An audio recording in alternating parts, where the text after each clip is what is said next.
యొక్క పనులు తేడాగా ఉన్నవి. The work of the Spirit is to relate to God. ఆత్మ యొక్క పని ఏంటంటే దేవునికి సంబంధము కలిగి ఉండుట. God wants us to worship Him in the Spirit. దేవుడు మనలను ఆత్మతో ఆరాధించాలని కోరుచున్నాడు. God wants us to praise and thank Him in our soul. దేవుడు ఆయనను స్తుతిస్తూ గణపరుస్తూ మన ప్రాణము ద్వారా ఆయన కోరుచున్నాడు. And God wants our body to be under the control of the Holy Spirit. దేవుడు మన యొక్క శరీరములను ఆత్మ యొక్క స్వాధీనంలో ఉండాలని కోరుచున్నాడు. God wants our body to be the temple of the Holy Spirit. దేవుడు మన శరీరములను ఆయనకు నివాస స్థలముగా ఉండాలని కోరుచున్నాడు. We know that Adam was created in the glorified image of God. ఆదాము దేవుని యొక్క మహిమ కలిగినటువంటి స్వరూపములో సృజించబడి ఉన్నాడు. He was the first creation. అతడు మొదటి సృష్టి అయి ఉన్నాడు. And he was given purified soul through the power of the Holy Spirit. పరిశుద్ధాత్మ శక్తి ద్వారా ఆదామునకు పవిత్రపరచబడినటువంటి ప్రాణమును ఇచ్చి ఉన్నాడు. But when he fell into sin, అతడు పాపములో పడినప్పుడు the spirit within him became dead. అతనిలో ఉన్నటువంటి ఆత్మ చచ్చిపోయింది. The soul became infected with sin. పాపము ద్వారా అతని యొక్క ప్రాణము మరి పాడై ఉన్నది. His soul became rebellious. అతని ప్రాణము ఎదిరాడేటువంటిది అయ్యింది. And his body became corrupted. ఆయన యొక్క శరీరము క్షీణించిపోయినటువంటి శరీరంగా అయింది. What does it mean by saying corrupted? పాడైపోయినటువంటి శరీరం అంటే ఏమిటి? The body was susceptible to sickness. ఆ శరీరము రోగములకు రుగ్మతులకు దగ్గరగా అయింది. And that body would one day eventually die. ఒక దినమందు శరీరం చచ్చిపోద్ది. We know from the Bible that when Satan came and tempted, he first tempted Eve. బైబిల్ని బట్టి మనం చూసినట్లయితే సాతానుడు వచ్చి మొట్టమొదటిగా అవ్వను శోధించాడు. Satan came and tempted Eve through her soul. సాతానుడు వచ్చి అవ్వ యొక్క ప్రాణమును ద్వారా శోధించాడు. And when Eve took and ate the forbidden fruit, తినకూడనటువంటి ఫలమును అప్పుడు అవ్వ తిని ఉన్నది. she fell into sin. పాపంలో పడిపోయిందామె. And she gave this forbidden fruit to her husband Adam and he ate it. తినకూడనటువంటి ఫలములో కొంత భాగాన్ని ఆదామునకు ఇచ్చిన్నది. And Adam fell into sin. ఆదాము కూడా పాపంలో పడిపోయాడు. But the Bible discusses about sin coming through Adam. అయితే Bible ఏమని చెప్తుందంటే ఆదాము ద్వారా పాపం వచ్చిన్నదని చెప్తున్నది. Though sin started from Eve, the Bible narrates that Adam was the person who committed sin. పాపము అవ్వ ద్వారా వచ్చినప్పటికీ బైబిల్ ఏమని చెప్తుందో ఆదాము ద్వారా పాపం వచ్చినదని చెప్తుంది. Why in specific the Bible says that Adam had committed sin? Bible ఎందుకు అంత ఖచ్చితంగా చెప్తుంది ఆదాము పాపం చేసి ఉన్నాడని? Eve has also committed sin. అవ్వ కూడా పాపం చేసింది. But God blames Adam more. దేవుడు ఆదాముని పాపము చేసినందుకు ఎక్కువగా నిందిస్తున్నాడు. Because God created Adam in his image. ఎందుకంటే దేవుడు ఆదామును తన రూపంలో సృజించున్నాడు గనక. And God blessed Adam abundantly. దేవుడు ఆదామును ఎక్కువగా ఆశీర్వదించి ఉన్నాడు. Where was Eve created from? అవ్వ ఏ విధంగా సృజించబడి ఉన్నది? Eve was created from Adam. అవ్వ ఆదాము నుండి సృజించబడి ఉన్నది. That is why God said, man has been created in the image of my glory. అందుకని ఆదాము దేవుని యొక్క మహిమలో సృజించబడి ఉన్నాడు. And woman was created in the image and glory of man, which was Adam. అవ్వ ఆదాము యొక్క మహిమలో ఆదాము యొక్క స్వరూపములో సృజించబడి ఉన్నది. So when Eve committed sin, అవ్వ పాపము చేసినప్పుడు and she made Adam also commit sin, ఆదామును కూడా పాపం చేయడానికి ఆమె కారణమైనది. God blamed Adam first. ఆదామును మొట్టమొదటిగా నిందించాడు. Adam tried to cover up his mistake by blaming Eve. ఆదాము ఈ పాపమును అవ్వ మీద త్రోసివేయటం ద్వారా తప్పించుకోవాలని చూసినాడు. But God blamed Adam first. దేవుడు ఆదామును మొదట నిందించాడు. Because he was created in his image. ఎందుకనగా ఆయన యొక్క రూపములో సృజించబడినాడు గనుక. And he gave Adam the authority and control over creation and over his wife Eve also. దేవుడు ఆదామునకు సృష్టి మీద అవ్వ మీద అధికారమునిచ్చున్నాడు. So when Adam did a mistake, ఆదాము తప్పు చేసినప్పుడు it could have been through Eve. అది అవ్వ ద్వారానే జరిగి ఉండవచ్చు. But God blamed Adam primarily.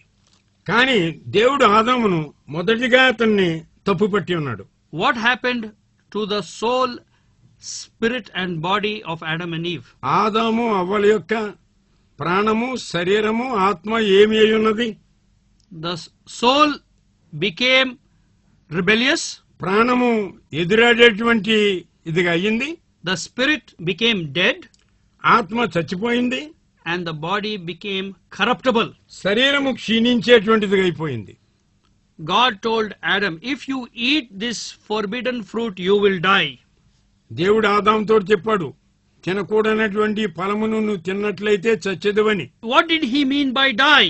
చచ్చిపోవటం అనేటువంటి దాని యొక్క అర్థం ఏమై ఉన్నది? That meant he would spiritually die. దాని అర్థం ఏమనగా ఆత్మీయంగా అతను చనిపోతాడని. Because we know that Adam lived for 930 years. మనకు తెలిసినటువంటి రీతిగా ఆదాము 930 సంవత్సరాలు బ్రతికి ఉన్నాడు.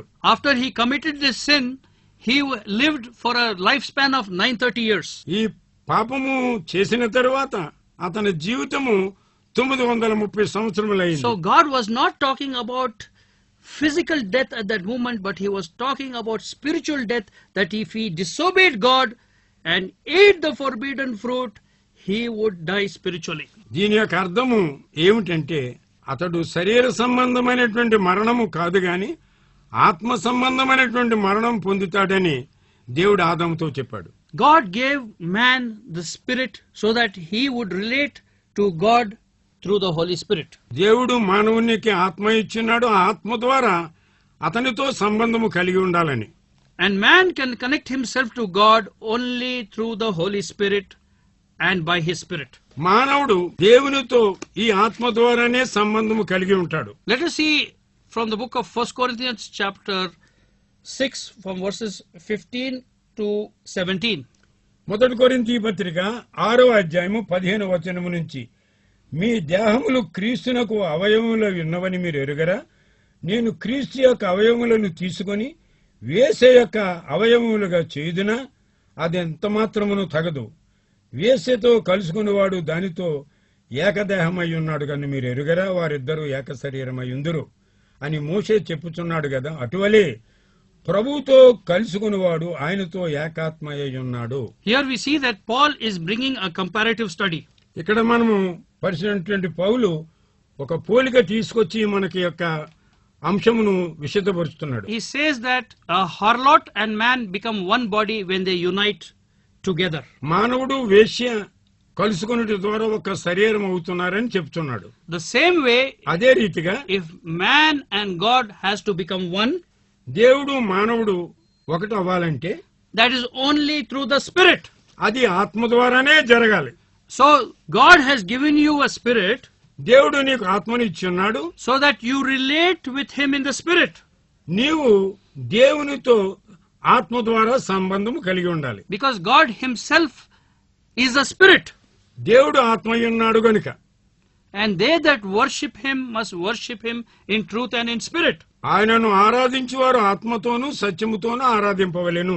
When Adam committed sin, ఆదాము పాపము చేసినప్పుడు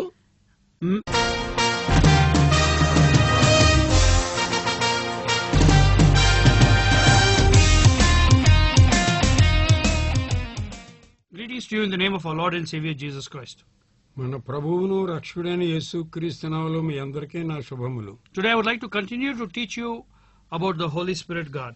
ఈ దినము నేను పరిశుద్ధాత్మను గురించి బోధించాలని Shall ఆశపడుతున్నాను. we pray? ప్రార్థిద్దాం. Father, in the name of Jesus, తండ్రి యేసు నామములో we bless your holy name. నీ పరిశుద్ధ నామమును మేము స్తుతిస్తున్నాం. We thank you for the gift of salvation మీరు ఇచ్చినటువంటి రక్షణ వరమును బట్టి మీకు వందనాలు. through Jesus Christ our Lord. యేసు క్రీస్తు ప్రభు ద్వారా ఇచ్చినందులకు Purify our hearts and lips with your precious blood. నీ విలువైనటువంటి రక్తము ద్వారా మా యొక్క హృదయములను పెదవులను పవిత్రపరచండి. Wash us from all our unrighteousness. అవినీతి నుంచి మమ్మల్ని శుద్ధీకరించండి.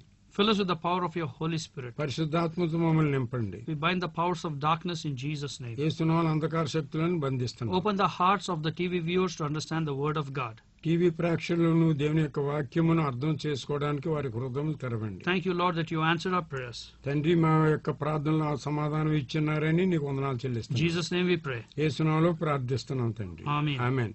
Today I would like to continue to teach you on the Holy Spirit. ఈ దినమందు పరిశుద్ధాత్మను గురించి బోధించాలని ఆశపడుతున్నాను.